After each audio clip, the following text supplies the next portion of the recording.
penderitaan rakyat. Problemnya adalah, dan ini yang akan menjadi pertanyaan besar hari ini ketika Pak Prabowo menjadi presiden. Apakah orang-orang di sekitar presiden menangkap, mengerti, merasakan frekuensi batin dan pikiran presiden atau tidak?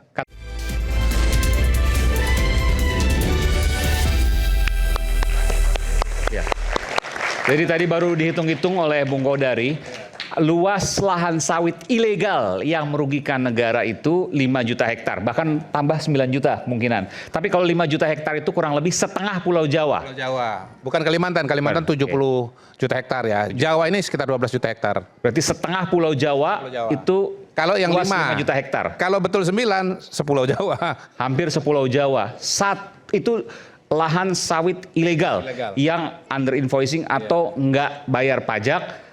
Hasilnya nggak masukin negara dan semuanya gelap. Semuanya, karena memang lahan itu berada di luar izin yang diberikan kepada perusahaan yang bersangkutan. Itu baru dari sawit.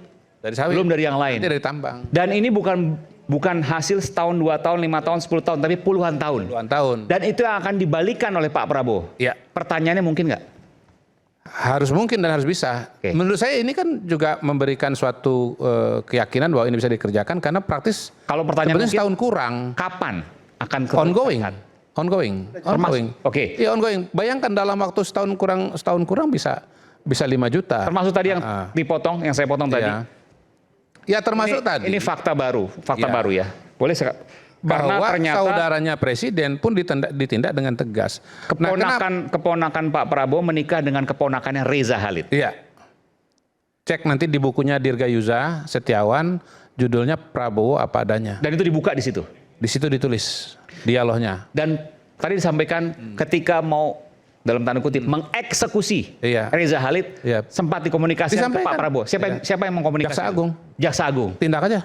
Tindak aja. Pak Prabowo sampaikan seperti itu. Dan kenapa Reza Halid red notice-nya baru keluar? Karena ada sistem atau kriteria penetapan tersangka di kepolisian Indonesia yang berbeda dengan kepolisian internasional atau Interpol. Dan sempat ada perbedaan tafsir. Gitu. Makanya baru keluar sekarang ini. Dan Anda sebagai kepala KSP firm bahwa Pak Prabowo tindak aja. Dan tidak keberatan. Sekarang kan sudah keluar red notice-nya. Tidak keberatan dikatakan bahwa memang ada hubungan kerabat antara Pak Prabowo dengan Reza Halid. Ditulis oleh Dirgayuza Setiawan, asisten khusus presiden yang selalu mendamping presiden dan mencatat semua peristiwa yang terjadi. Oke. Oh ya, saya mau jawab dulu yang Mas Ubaidillah tadi sedikit. Itu artinya komitmen Pak Prabowo kalau tidak diragukan lagi. Tidak diragukan lagi. Inilah Robin Hood Indonesia, Pak Prabowo Subianto. Robin Hood Indonesia. Robin Hood artinya lain. Dalam supaya mudahnya membayangkan Pak Prabowo itu bukan merampok, mengembalikan hak negara. Tetapi keberaniannya ya kan. Robin Hood lah pokoknya. Jangan Robin Hood. Oh, jangan Robin Hood ya. Boleh. Nanti taruh dicarikan tokoh yang lain ya. Entong gendut Betawi. Boleh tambah dikit ya soal tidak. Oke. Begini. Memang kita prihatin dengan apa yang terjadi di NTT, pasti kita prihatin. Tapi kalau dikatakan bahwa satu peristiwa itu membatalkan semua yang sudah dilakukan oleh negara dan pemerintahan, saya kira tidak ya. Yang bisa kita katakan adalah bahwa memang sistem ini harus terus kita perbaiki. Bagaimana agar semua yang tadi itu bisa melindungi ya anak-anak sekolah. Bahwasanya kemudian misalnya ibu itu sudah pindah ke kabupaten yang lain, begitu ya? Pindah ke kabupaten yang lain, lalu kemudian itu menjadi hambatan bagi sampainya bantuan pemerintah, itu yang kita harus koreksi. Tapi pemerintah sudah punya bantuan gitu. Nah, memang masalah-masalah seperti ini Mas Ubay, kalau Mas Ubay nanti suatu saat saya doakan masuk pemerintahan, mudah-mudahan kepala staf presiden berikutnya namanya Mas Ubaidillah. Iya, mudah-mudahan ya. Kita nanti akan menemukan banyak persoalan-persoalan yang ya realita di lapangan yang harus kita koreksi. Salah satu contoh ya, ada yang namanya tunjangan guru. Itu waktu saya masuk di KSP, mekanismenya itu tidak langsung ke guru, Mas David. Dari Kementerian Keuangan ke pemerintah daerah dulu. Nah, saya kebetulan karena pindah-pindah tinggalnya, punya teman guru di mana-mana. Nah, teman saya yang jadi guru di Palangkaraya itu bilang, kami ini sudah tertunda tunjangannya itu beberapa bulan. Karena apa? karena nyangkut di Pemdanya. Jadi kami di KSP itu mengusulkan kepada Bapak Presiden tentu lewat Kementerian Dikdasmen agar tunjangan yang tadinya lewat pemerintah kabupaten, pemerintah provinsi langsung kepada guru, langsung ke rekeningnya. Disetujui sama Presiden. Disetujui oleh Presiden dan pada hari ini tunjangan itu dari Kementerian Keuangan langsung kepada guru berkat inisiatif kantor staf Presiden. Itu contoh ya. Nah ini tentu jadi pelajaran, jangan sampai terulang lagi orangnya pindah kabupaten lalu kemudian bantuannya terhenti. Saya kira begitu. Oke, baik. Saya ke Bung Boni. Bung Boni, kalau tadi dikatakan ini betul-betul perang melawan korupsi. Boleh saya katakan seperti itu Bung Kodari? Perang melawan korupsi. Betul. Perang tanpa Presiden pandang bulu. mengatakan begini, no one is untouchable. No one is untouchable. Walaupun kerabat saya sendiri seolah-olah mengatakan itu gitu. kalimat dari beliau. No one is untouchable. Saya tambahin lagi. There is no place to hide. There is no place to hide. There is no place to hide. Oke, silakan. Ya, Bung Eman terima kasih ya. Kali ini saya di Rakyat Bersuara sangat diberkati karena dikelilingi para ibu. Tepuk tangan dong buat para ibu di sini ya, buat adik-adik. Sebelum kesini saya ngobrol sama senior saya, pensiunan Bapenas yang juga jadi dosen sekarang, Dr. Asep Kususanto. Kami menggarisbawahi inti diskusi kami adalah bahwa Indonesia kekurangan negarawan, kebanyakan bangsawan. Bedanya di mana itu Mas Aiman? Negarawan itu orang yang mempertaruhkan hidupnya untuk negara. Kaya miskin tidak penting dan kebanyakan negarawan juga bukan orang kaya. Ki Hajar Dewantoro, Bung Karno, Bung Hatta, Sudirman, Hugeng. Bangsawan mirip-mirip borjuis. Menekankan pentingnya jabatan. Akhirnya menjadi rakus, menjadi tamak, menjadi sombong. Nggak mau disamai dengan rakyat, padahal dia cuma pelayan, rakyatlah tuan dari kekuasaan. Demokrasi kan begitu Mas Aiman.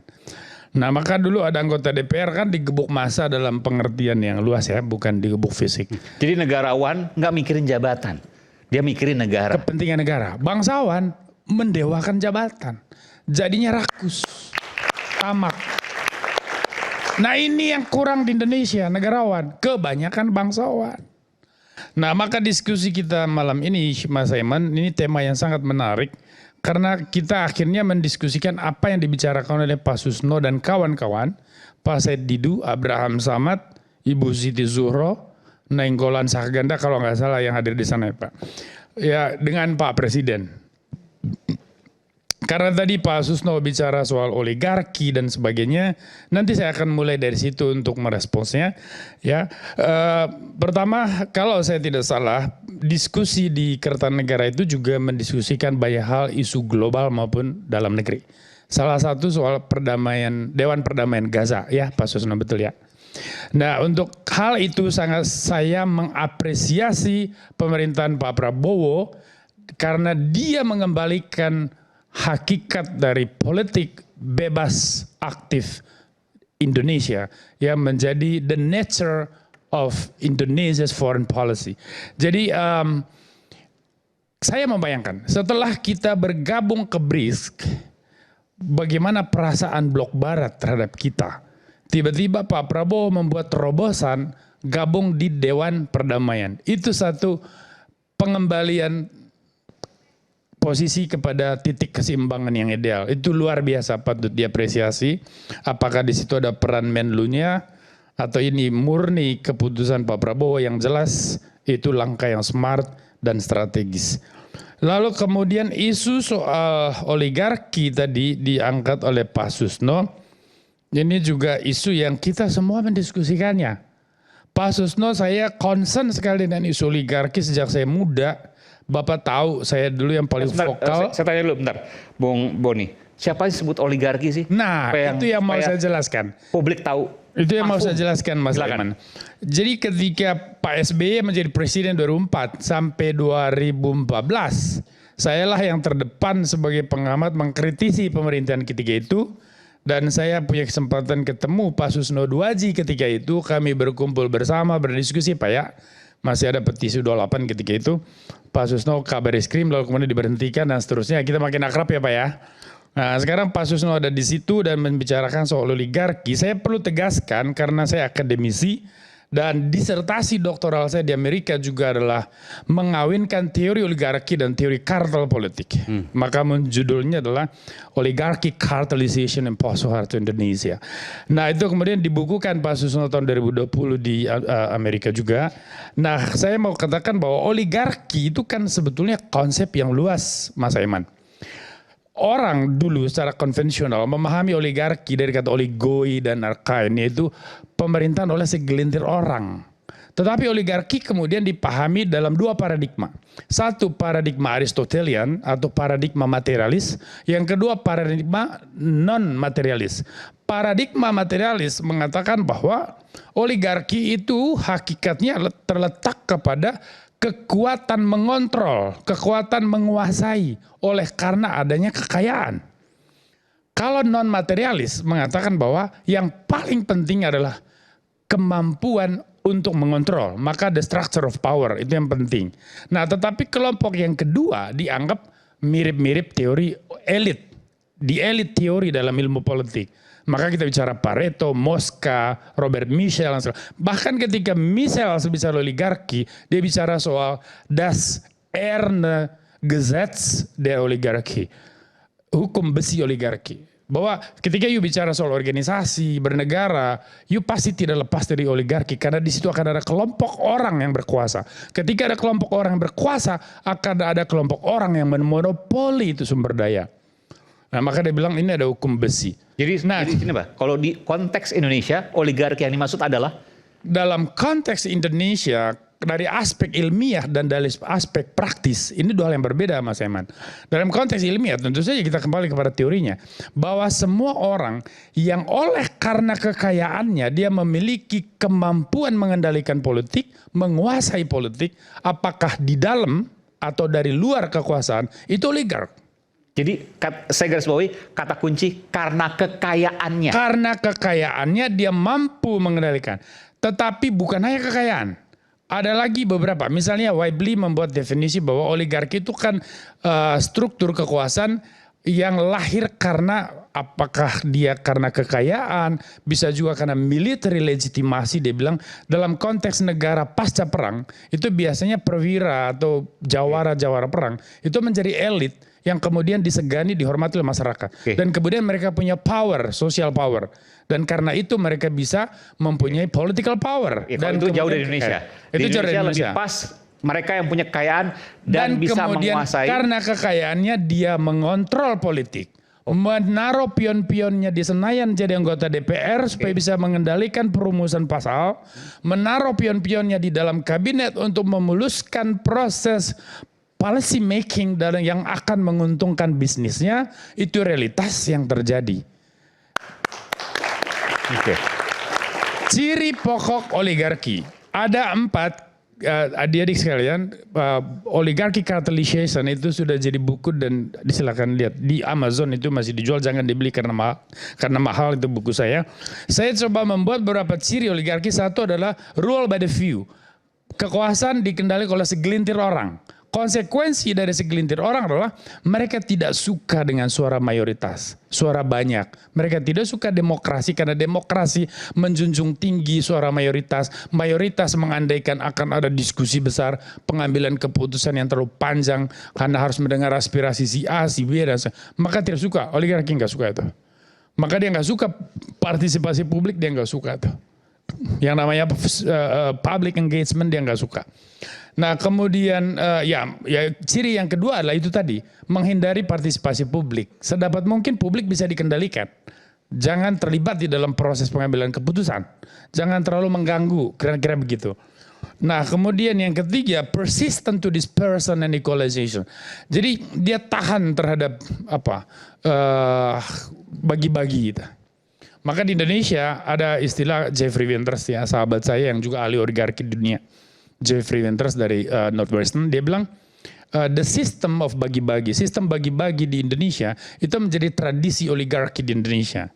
Jadi kamu menguasai tambang ini, Kamu bagian ini, saya bagian ini, saya bagian. Maka perlu ada konduktor di sana, ada dirigen. Kadang ada oknum ikut terlibat. Dirigen ditentukan oleh oknum bisa. Dirigen bisa dilahirkan dari kesepakatan di antara mereka bisa. Maka akan selalu ada strong man, orang-orang kuat di banyak titik, di banyak daerah. Itu pasti berkaitan dengan penguasaan sumber alam di situ. Nah ini yang terjadi realitas. Maka kalau kita bicara dalam konteks politik ada dinasti, ada orang kuat lokal yang berpengaruh, itu tidak akan pernah terlepas dengan kehadiran dari bos-bos oligarki di level lokal. Oke. Pengendalian sumber daya, penguasaan sumber alam. Artinya kalau dari definisi Anda, oligarki itu pasti merugikan bangsa dan negara.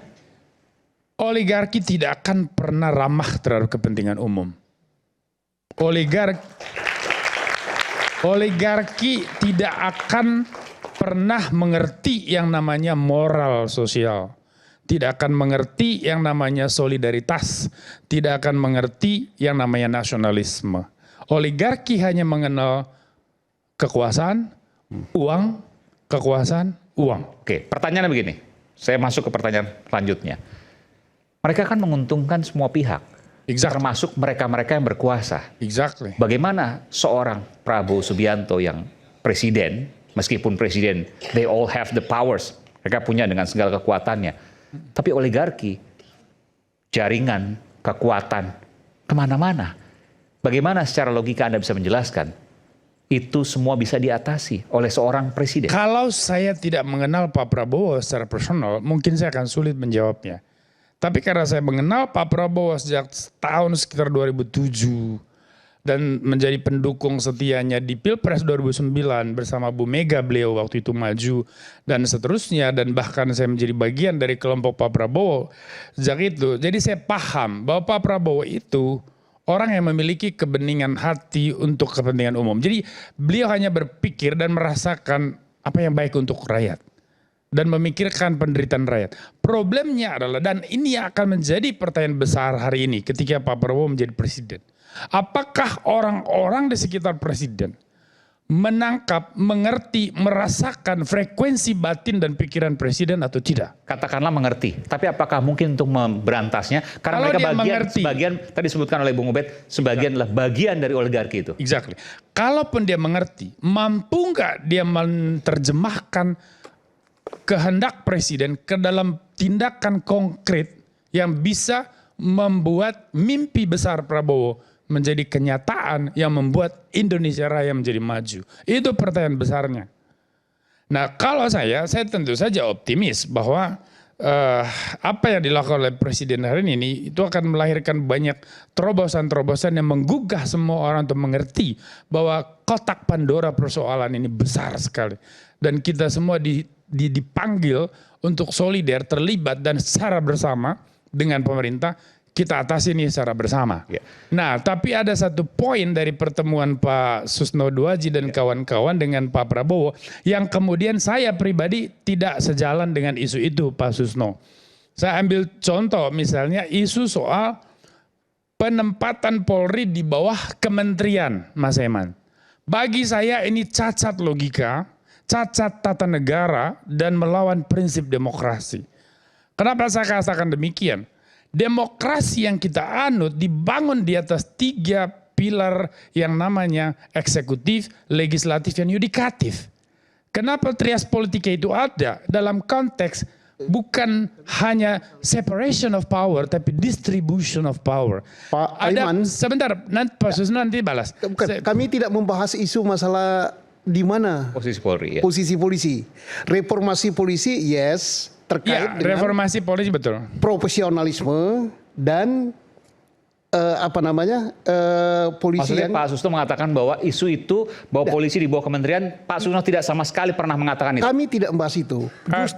Justru presiden yang ngomong. Oh, waktu pertemuan dengan presiden? Ya, yang mengatakan ada yang menghendaki Ya, artinya usulan itu sudah masuk. Dan kami sama sekali tidak menanggapi itu. Ya, izin Pak Susno. Tadi kebetulan Bung Rai tadi. Sebentar Pak Prabowo mengatakan. Pak Prabowo. Diulangi coba gimana Pak Susno? Tentang reformasi Polri, ya. yang kita sampaikan itu adalah Polri berubah secara culture, kemudian meningkat profesionalisme. 2 itu poin. Itu harapannya? Ya, kami. Kami yang semuanya ini. Oke, usulan dari Nah, kemudian Pak tokoh kritis. Prabowo mengatakan ada usulan yang masuk tentang penempatan Polri di kementerian. Iya, yang masuk ke dia, bukan dari kami. Yang masuk ke dia entah dari tim reformasi, entah dari siapa. Kemudian beliau sendiri yang jawab. Pak Prabowo sendiri jawab, serba mungkin. Maksudnya? Serba mungkin. Bisa iya, bisa tidak. Ya. Oke, terima Oke, kasih terima untuk kasih. Enggak, terima nanti kasih. saya berikan. Sebenarnya. Terus serba mungkin. Terus apakah ada pernyataan? Usulan itu sudah masuk. Kami nggak tahu, kami nggak berani nanya dari mana usul itu. Ya apakah dari tim percepatan reformasi, apa dari tim lain. Kata beliau ada usulan yang masuk ingin menempatkan Polri di bawah kementerian. Itu ya. Kemudian beliau sendiri yang jawab, itu serba mungkin. Oke. Full stop di situ?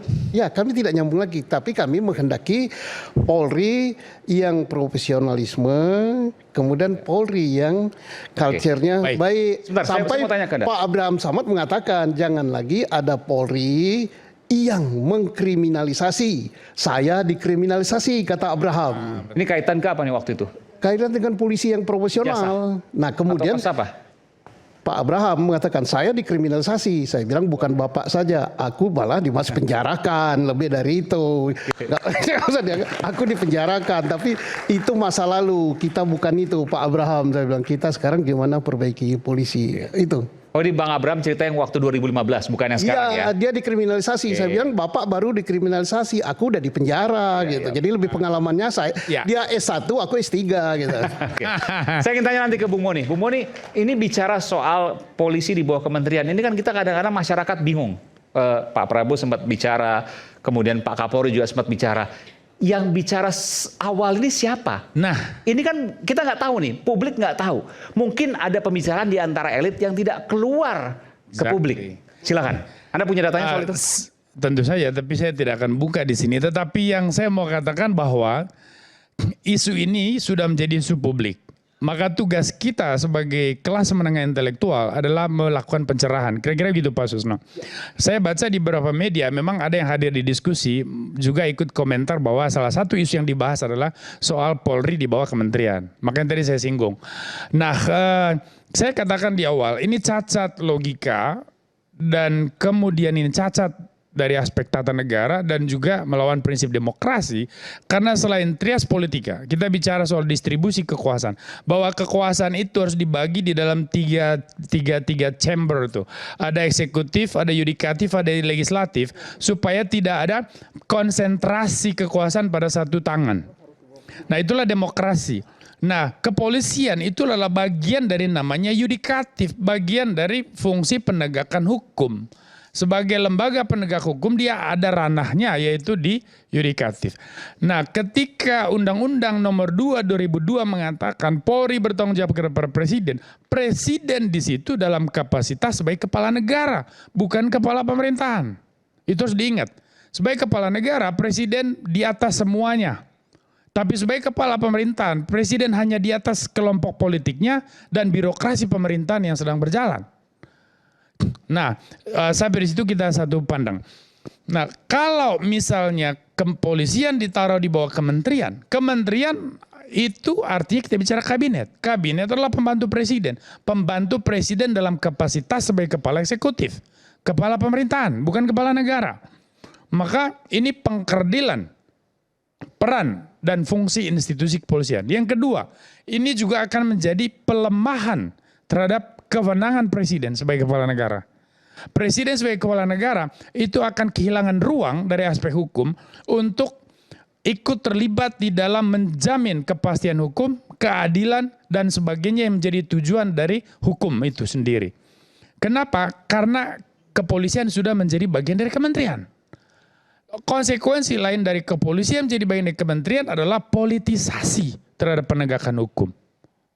Politisasi terhadap penegakan hukum ini akan menjadi bahaya yang paling serius bagi demokrasi. Bentar, apalagi kita menganut namanya negara hukum, Rechtsstaat.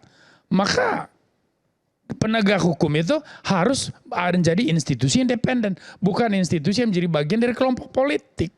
Makanya saya katakan bahwa siapapun yang memulai ide ini, apapun dasarnya, mohon harus bijaksana untuk kembali menyadari bahwa kepolisian itu adalah penegak hukum, tidak boleh diletakkan di dalam ranah politik praktis. Tidak boleh diletakkan di dalam kelompok kekuasaan, tetapi letakkan dia di dalam konteks kenegaraan. Karena dia adalah alat negara. Jangan jadikan dia sebagai alat politik. Makanya saya katakan statement Pak Kapolri Listio Sigit itu bukan pembangkangan. Itu sebuah pembelaan secara radikal terhadap posisi institusi kepolisian dalam demokrasi Indonesia. Yang harus kita apresiasi.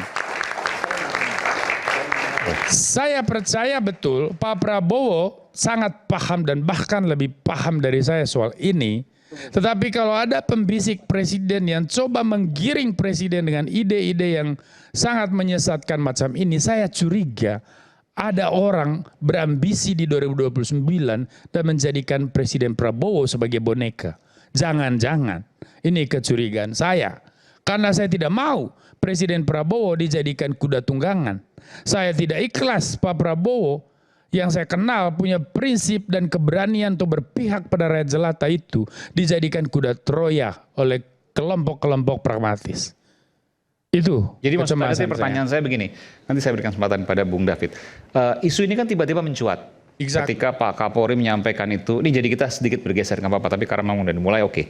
Ketika Pak Kapolri menyampaikan itu di momen di event DPR, ya di rapat kerja dengan DPR.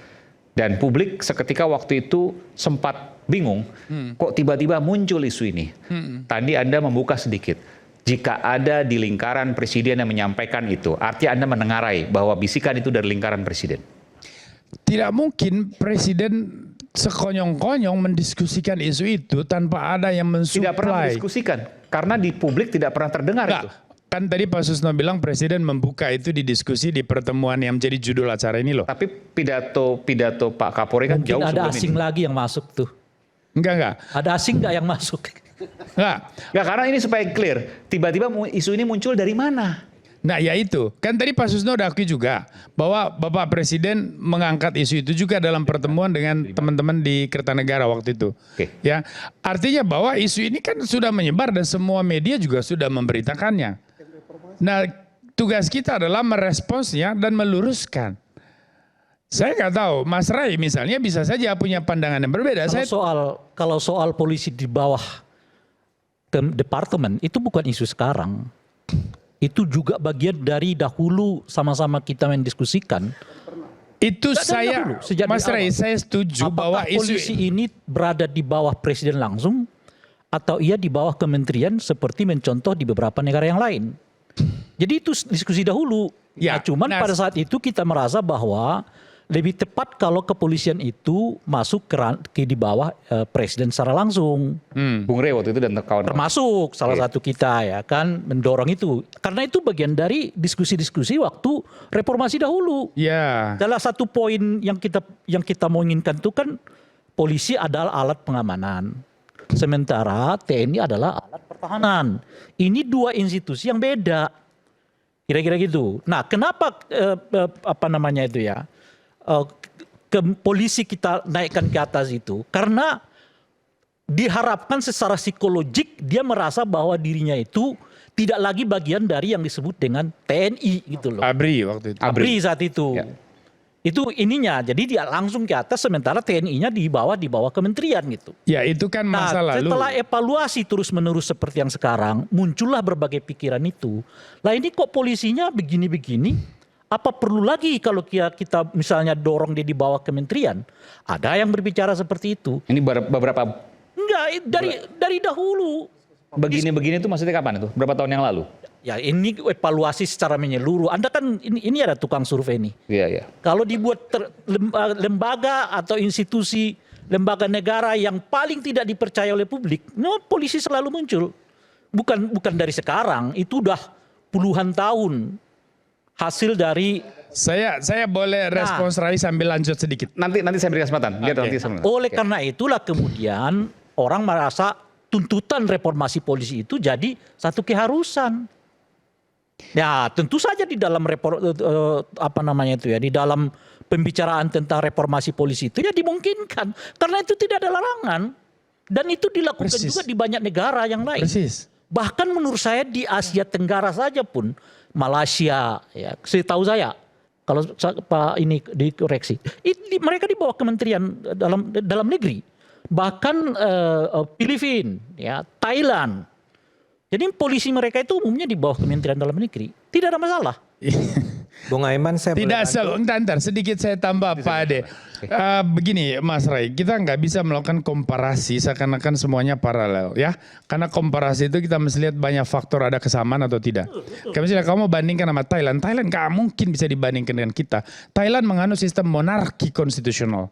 Peran raja di situ sama kuat, jauh lebih kuat daripada peran pemerintahan sipil di bawah Perdana Menteri itu. Nah maka pengendalian kekuasaan di dalam berbangsa dan bernegara di sana itu jauh lebih efektif, efisien. Karena ada sedang saluran. tidak membandingkan antara kita dengan Thailand. Yang saya mau mengatakan itu adalah praktek polisi di bawah Kementerian juga banyak di negara yang lain. Iya. Saya mau katakan. Saya akan tegaskan kenapa itu sah, boleh, di luar, di sini tidak. Di luar ya, di negara yang sukses meletakkan kepolisian di bawah kejaksaan misalnya, di bawah Kementerian Dalam Negeri dan sebagainya, itu negara yang sukses menertibkan birokrasinya dari politik praktis. Artinya bahwa kementerian dalam pengertian birokrasi, bukan menterinya yang orang politik, itu benar-benar bekerja profesional. Nah pertanyaannya lah, coba Mas Kodari suruh anak buahnya bikin survei misalnya. Seberapa banyak rakyat Indonesia yang percaya bahwa kementerian atau birokrasi kita itu netral di dalam berpolitik? Saya nggak yakin enggak.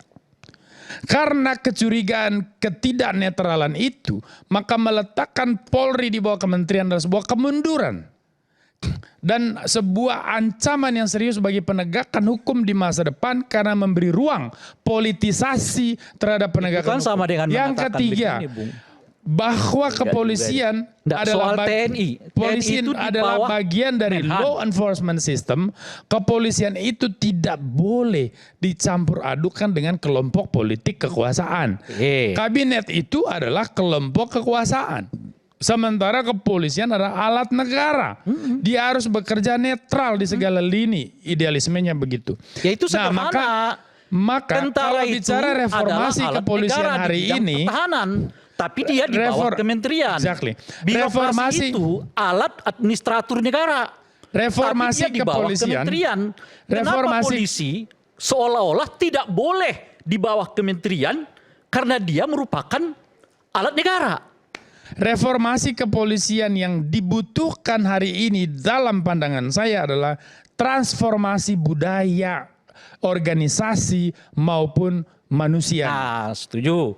Oleh Itulah karena esensi muncul pertanyaannya, Bung. Reformasi polisi. Jadi kalau ngacak-ngacak Oleh karena itulah tata muncul letak pertanyaannya. organisasi itu nanti masuknya Anda, politisasi. kultur polisi kita yang sekarang ini, ya, itu erat kaitannya dengan ia berada di bawah institusi presiden atau tidak. Saya ini tidak. Kita pernah uji. Saya tidak Oleh pernah. karena itu buka kesempatan. Saya- Bagaimana kalau ia di bawah kementerian? Apakah dengan begitu kulturnya ini dengan sangat cepat kita bisa ubah atau tidak? Saya tidak melihat signifikansi korelasi antara kultur di kepolisian dan peraturan undang-undang nomor 2 dan juga pasal 30 konstitusi bahwa kepolisian di bawah presiden. Ini menurut keyakinan, Bung. Menurut saya, Mungkin menurut mereka yang percaya bahwa kalau polisi itu di bawah kementerian, ya kulturnya bisa berubah. Itu soal keyakinan.